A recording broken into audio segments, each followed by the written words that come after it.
I'm excited to welcome Renee Fleming, world-renowned soprano, and we have asked Christopher Bailey, co-founder of the World Health Organization's Healing Art Initiative, to share why Renee was their choice for WHO Global Ambassador for the Arts and Health. Here, a short video message. Renee has been a leader in this space for many years before she became connected with WHO, with her work with the NIH, the Kennedy Center, the Sound Health Network, and her music and mind sessions that she has done on her concert tours. But I think her connection with WHO has had a galvanizing effect. And it's more than just spreading the science. She exemplifies it in her performance, because when we talk about the experience of creative expression, the way she physically, emotionally, and completely connects with an audience is exactly what we're talking about, that flow state, that sense of well-being. So it's more than just her words, it's her actions. What a nice statement. Renee, welcome and thank you very much for joining us. It's a great honor to have you with us today, and everyone in the audience is looking forward to our discussion. Thank you so much. I'm delighted to be with you. Let me start with the first question, which, by the way, also interests me personally a lot. So how did your personal experiences within your career inspire you to look into the music impact and also the scientific connection between music and brain and mental health? And I think in one of your interviews, you actually said that you were sort of affected by stage fright early in your career. So how did these techniques, which you learned over a year, help you to calm and relax your mind and body and make you the star you are today? Well, definitely stage fright and somatic pain. So pain was another symptom of my anxiety, performance anxiety, were what led me to reading at length about the mind-body connection, what scientists were discovering about how our minds have a strong effect on the body. And that's when I happened to also notice that researchers were looking at music and studying music as for intervention, for the science that was occurring, and especially with the gains in technology. That's what's made a huge difference. So, I mean, now we start, actually, I have to say, to understand the brain much better. We have now methodology to actually measure positive and negative impacts on the brain. So I know you work quite scientifically working with the NIH, trying to look into brain imaging and other technologies to really assess and understand better the connection between the brain and the music and the creative process behind it. So what can we learn? What do we actually understand scientifically? What makes us happy, and how does the brain react to its happiness?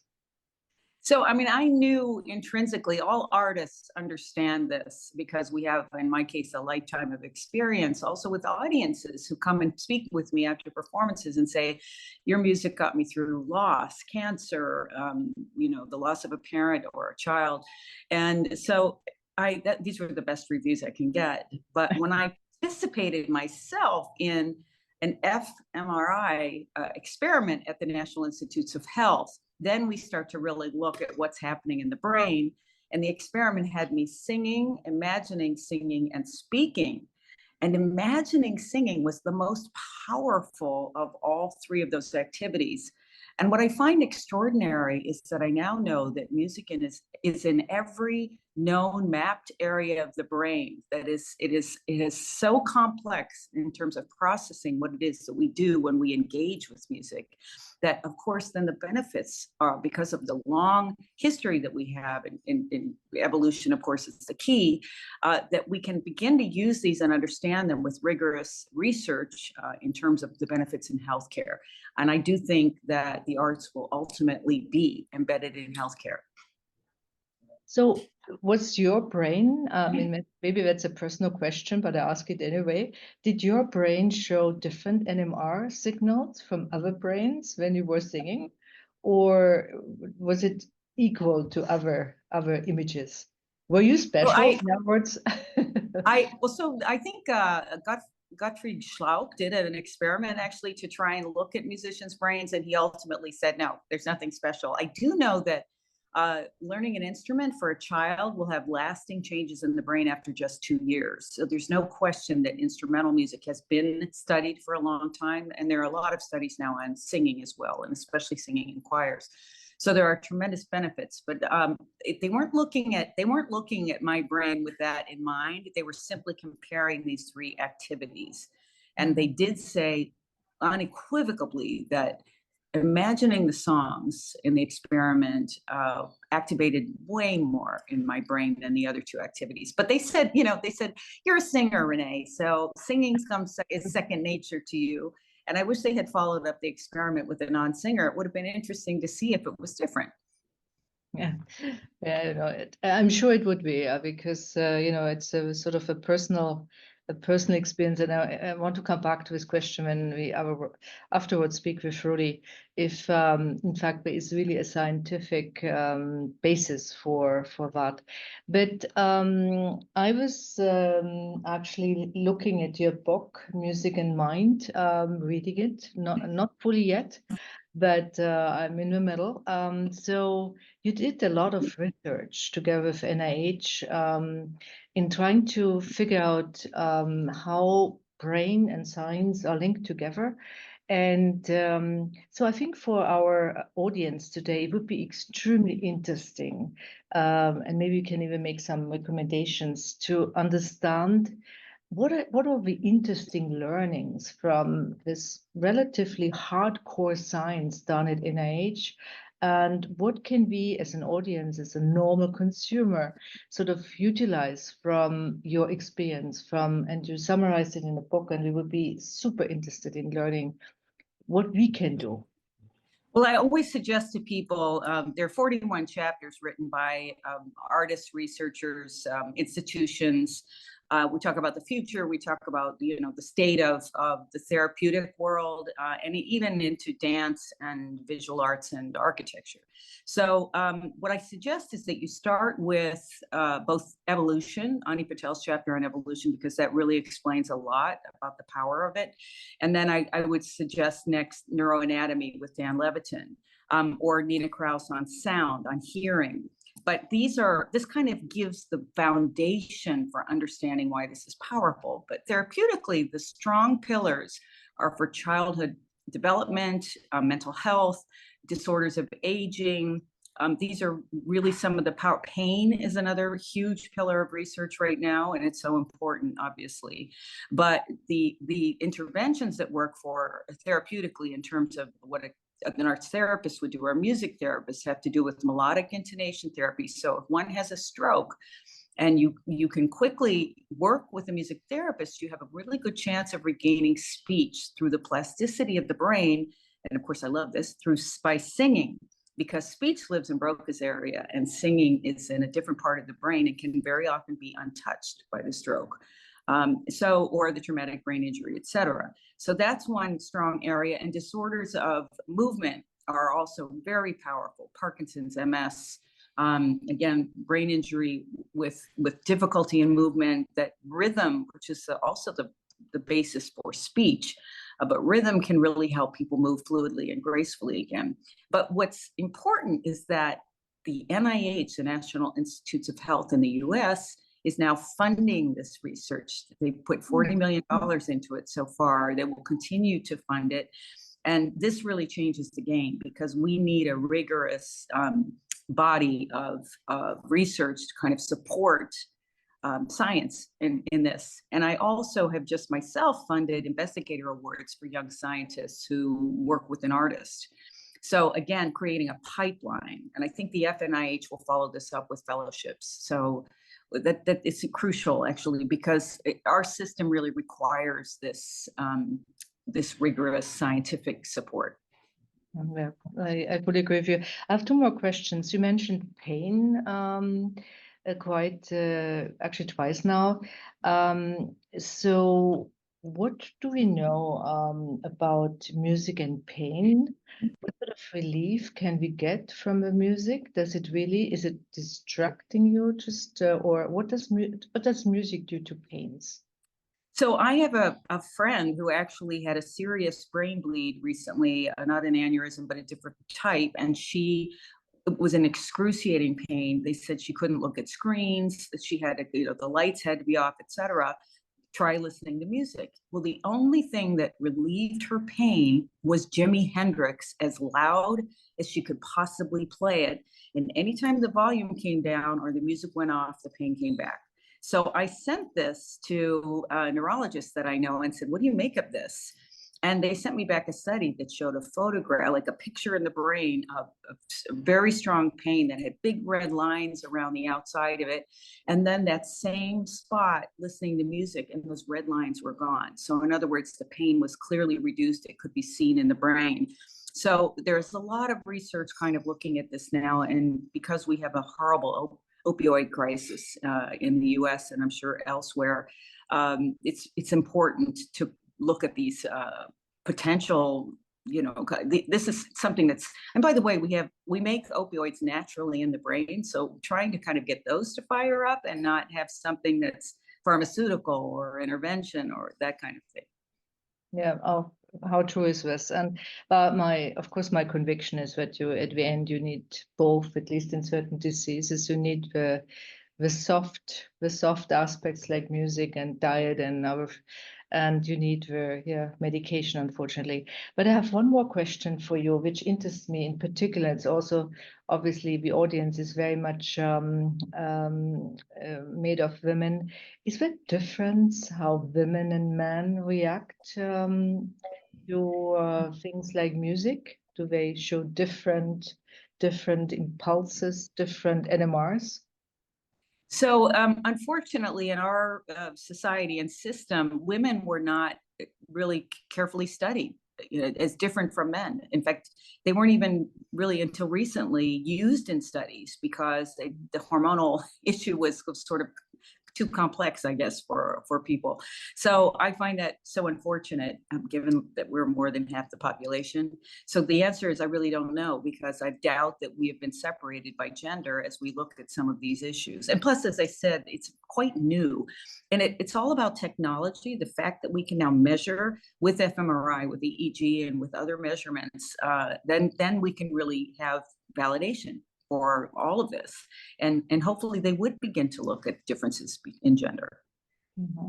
Yeah, I mean, obviously for us it's a big aspect, because as you know, 70% of the Alzheimer patients are women, and 70% of the caregivers are women. So to have a particular emphasis on women for us as a group is super important, and so to have more clarity, scientifically supported, would be very, very important. And I do hope that NIH is looking at this aspect as well.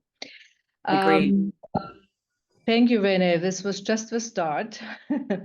Now I'm thrilled to introduce our next guest, Dr. Tanzi, true rock star of science. And I'm using my words very carefully.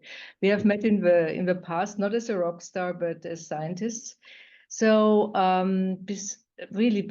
beyond your scientific achievements, which of course are very known to me, but what I was less exposed to were the other side of your life, which is in fact that you are trying to bridge the gap between science and public understanding through books, through best-selling books like The Super Brain, co-authored with Deepak Chopra, media appearances, and more. And I have to admit, my learning over the last years being so tightly linked to the Alzheimer field is that communication, talking about this disease, talking about the hope linked to this disease is very important. And what you can do besides just medication, which until last year we didn't have. So it's remarkable that you actually go really with both routes. One is a scientist, and then the other one is the communication to the public. But then there's a third part, which is in fact that you're a very talented musician. I have to say I've never been in a concert, but I heard that you were playing with artists like Aerosmith and others. So that's certainly something I would like to have at some point. So welcome. Thank you for joining. I know you and Rennie know each other very well. So let me start by a question. You are really one of these rare individuals with a dual career, scientist and musician. So how could you explain your perception, your knowledge of a connection between music and cognitive health? And is it actually, when we speak about the help music does to the brain, to pains, to loneliness, and is it a positive cognitive, maybe childhood event which we remember, or is it that it has a direct impact on the brain? So really, what are we talking about? What is this connection between music and science? Well, Chris, thanks so much for having me here, and it's such a thrill to share the virtual stage, so to speak, with Renee Fleming and all of you. And I have to say, although I play with Aerosmith and those guys, I did have one chance to play with Renee once a few years ago, and we did Hallelujah together by going, and that was a real thrill. I have to say that I still watch the video of that performance. It gives me goosebumps every time. So that was amazing. And I think Renee covered a lot of what you just asked eloquently earlier, but I'll just add that, the two major categories of how music affects cognitive health are relaxation and stimulation. So if you have someone who's depressed, apathetic, and they need to be stimulated again, or bring their mood back, if you play music that this person loved between about 13 years old, or let's say 12 years old and 25 years old, that's the music that is emotionally, that you're emotionally bonded with, right? So if you look at the music memory parts of the brain, the parts of the brain that get activated with music, they're very close to the limbic system, the hippocampus, which is affected in Alzheimer's, short-term memory and emotion, amygdala for emotion. So there's this tight, physical link between emotion, short-term memory, and music. So stimulation, let's say you're a late stage Alzheimer's patient and slightly vegetative, and the family wants to wake you up and have some more time with you. You play music from when they're in their teens, and even if it's music they don't like, it will stimulate the brain and wake them up. But the other side of the story is, let's say for folks who are suffering from anxiety, or just obsessive behavior about the past, or anxiety about the future, music is incredibly relaxing. This could also be an Alzheimer's disease, where in the early stages, it's terrible for a patient. The frustration, the agitation, they can't find who they are. They can't find the memories they had. I mean, it's a terrible experience, especially in those early days. And music can provide a relaxation, can quell some of that agitation in a loved one who's distraught about having this disease, and realizing they have the disease before the later stages come on.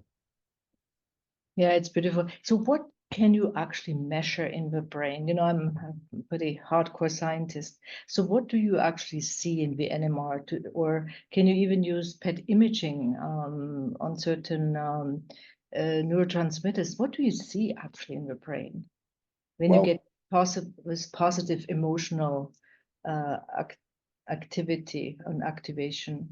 Yeah, well, I mean, you're well versed with functional MRI. So, and Renee, I think, did Renee experience the functional MRI aspect? I was following this. I think you did. So you can actually see, of course, what parts of the brain light up when you're listening to music or performing music. but also, glucose utilization, looking at energy utilization, which neurons are using the most energy while you're listening to music or performing music. And this is how we've defined the music memory parts of the brain. But what's remarkable, I saw Stephen Dukoski among the attendees who really knows this well, that in the brain, the music memory parts of the brain are remarkably spared. As Alzheimer's, marches through the brain, you hear the stories about in a nursing home, the woman who's in the late stages of Alzheimer's, she can't remember the names of the songs she's playing, but you tell her to play a song or get her going, and she'll play the song perfectly. It's amazing how we don't forget words of songs, like remembering lyrics. When I was forced to sing in my bands, and believe me, you don't want me to sing, but sometimes you had to give the lead singer a break. But I remember every lyric I sang back to my teens. Like, how is that possible? So this is a different part of the brain that stores those memories. Yeah. Coming back a little bit more to the scientific part, what we want to give to the audience is, of course, something which we can do for prevention of diseases, for dealing with pains and anxiety, etc. So here the question is, how does actually the SHIELD method, which you described and referred to, how does it actually work? And how can this SHIELD methodology help to deal with some of these mental issues? And just as a last point, I'm personally very convinced that the sort of lifestyle aspects, which includes exercise, diet, etc., are equally important to medication, which we hopefully will have for certain of these diseases. So maybe you can explain to the audience what they can do now using methods like the SHIELD. Yeah, thank you. So the history of SHIELD is when I wrote the third book with Deepak Chopra, The Healing Self, and we had an action plan for what you can do day to day to try to minimize inflammation in the body and in the brain. Because in the brain, like in Alzheimer's, it initiates with certain misfolded proteins like plaques and tangles. But at the end of the day, neuroinflammation is causing the most damage. And you can have inflammation acutely or chronically your whole life as you age, depending on your lifestyle. So when I had to encapsulate this lifestyle, I came up with SHIELD, where S is sleep. So try to get 7 to 8 hours of sleep, even if that means a power nap. Every time you come out of dream sleep into deep sleep, I call it a rinse cycle for the brain. Your brain gets rid of the amyloid plaque and other debris that can cause problems later on. Now, where music comes in is, I think, is the H, how to handle stress. So handling stress, some people meditate, some people pray, some people just take time to be mindful about their expectations. But, music can do a great job for managing stress. And I think that's most relevant to H and SHIELD. I is interaction with others, interaction meaning, meaningful, non-stressful, good interactions. And that can include listening to music together, or if your musicians playing music together. But loneliness is a risk factor for Alzheimer's. E, as you mentioned, is exercise. Exercise induces the breakdown of amyloid. It causes the birth of new nerve cells in the brain, neurogenesis, especially in the region of the brain that's affected in Alzheimer's, the hippocampus. And L is learning new things. And so I take it upon myself every weekend, I learn music and play music that I never played before. So for my L, besides, our jobs as researchers, we're learning things all the time. Even in your hobby, you can choose to not do the same thing over and over again, but choose something new.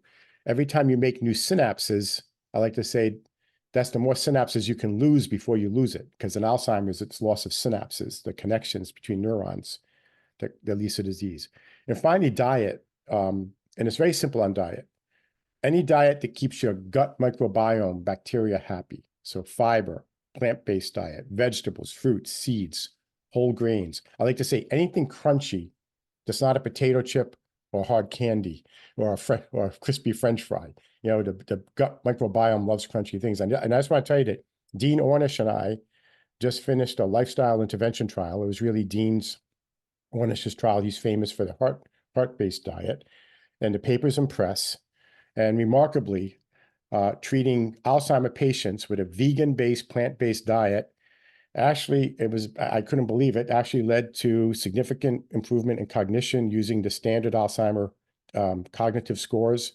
And also it was indicative of amyloid reduction in the brain using a blood test.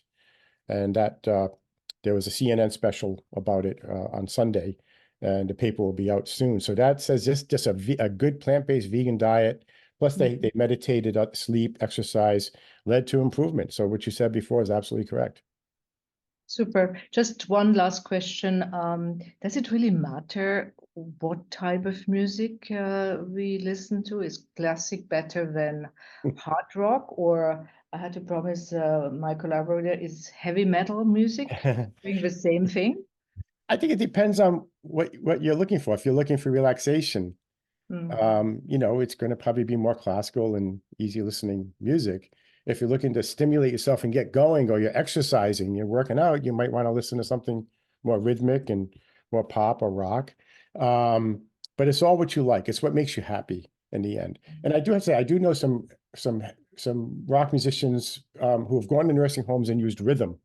Renee mentioned rhythm, not just for Parkinson patients where rhythm helps, but just getting older folks who are not very, very interactive, hearing the same rhythm or banging drums together can really unite them and cause a great experience as well. So I think it's really, it's whatever makes you happy, and whether you're looking to relax or be stimulated.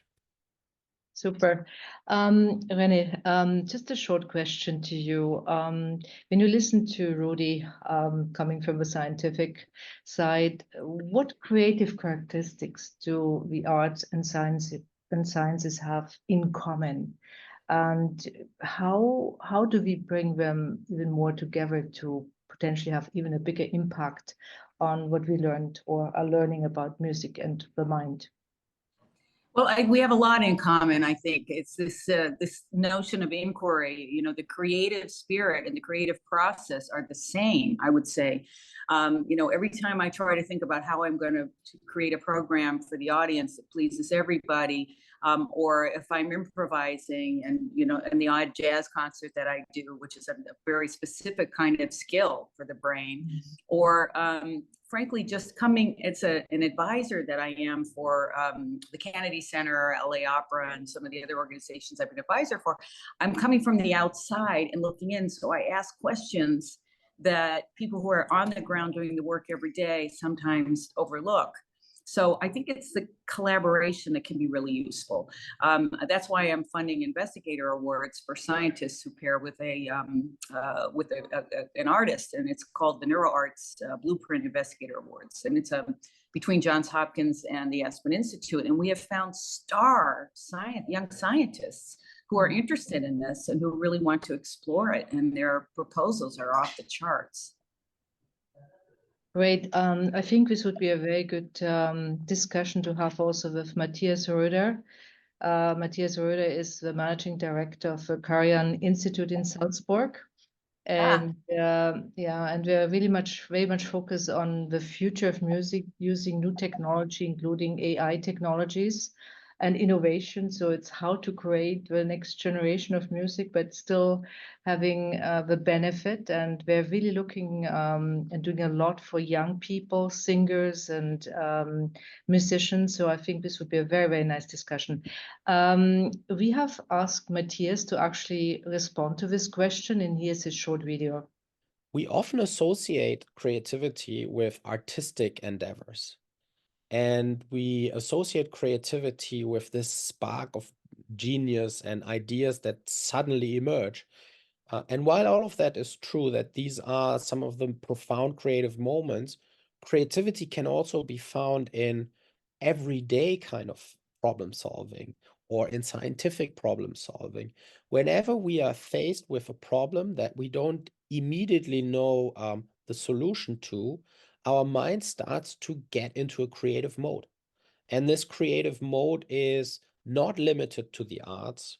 It is often found in the sciences, in everyday problems that we're solving, in even communication. So to recognize this fact is, I think, extremely powerful for everyone's life.